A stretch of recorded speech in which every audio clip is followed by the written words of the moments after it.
with a lot of these academies in Nigeria, I can just imagine the challenges one would face trying to make sure that they're all synced. If a player comes out from Nigeria that a club likes and he's supposedly registered to some academy, and the academy is not registered in the TMS, and then you have a couple of clubs saying, "Oh, this guy is my player. This one is saying is my player. He plays for my club."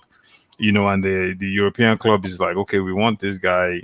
But you have two or three clubs asking for training compensation. How do you resolve? how do you how do you resolve that kind of issue? That's what's been killing me now. It's difficult. It's crazy. I tell you. Well, now I've resolved that this is what I do. That at the end of the day, if a player is transferred to a club and they need his player passport, because when we are issuing an ITC, we are supposed to issue an ITC with the IPP, the player passport. So I get the player, I get the club that is transferring him overseas, the releasing club. I get the releasing club to give me the history of the player. They can tell me he plays for one club or two clubs or three clubs. And then I form the IPP.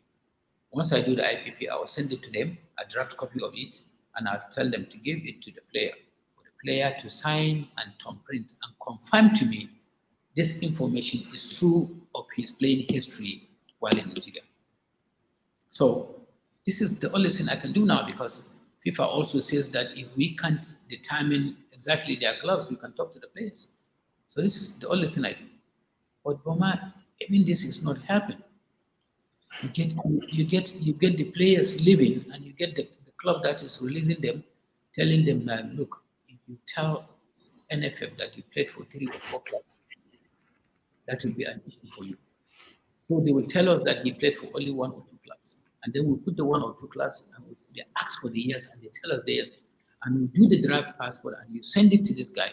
He signs it. We return it to you. You put it on a letterhead and upload it on the transfer on the TMS.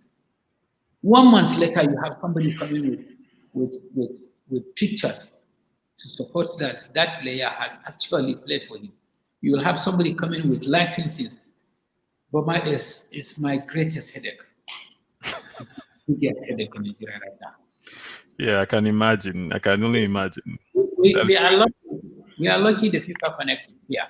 Yeah. I hope latest by the end of this year we'll start using the FIFA Connect, where we'll be able to register every single player from the age of 10, 11, 12. So even if you have an academy, no matter how small your academy is, you have to come and register your players. If you don't register your players tomorrow, you cannot come and tell us that he played for you, or you bring pictures or anything, we're not going to take it.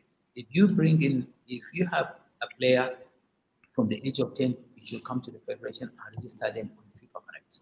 And once we have them on the FIFA Connect, we'll be able to know and track the movements. Every time a player moves from one place to another place, even if academy or anything, every year where he moved to, the new academy must come to Nigeria, to the NFF, and inform us that they have acquired so player. We check the ID of the player, and if he is from another academy, he was from another academy, then we now remove him from the other academy and move him to the new academy. Well, he's an amateur player, so he can move at any time he chooses. So we just move that. But now we have information. But as long as you don't have this information, you don't have your player on the FIFA Connect, you cannot come to us for any player passport. But Boma, this is, I've already been accused of so many things in Nigeria. About the player, I've been told oh my goodness. It's funny, but when you work in Nigerian football, you only work in Nigerian Football Federation, you really must develop a very thick skin.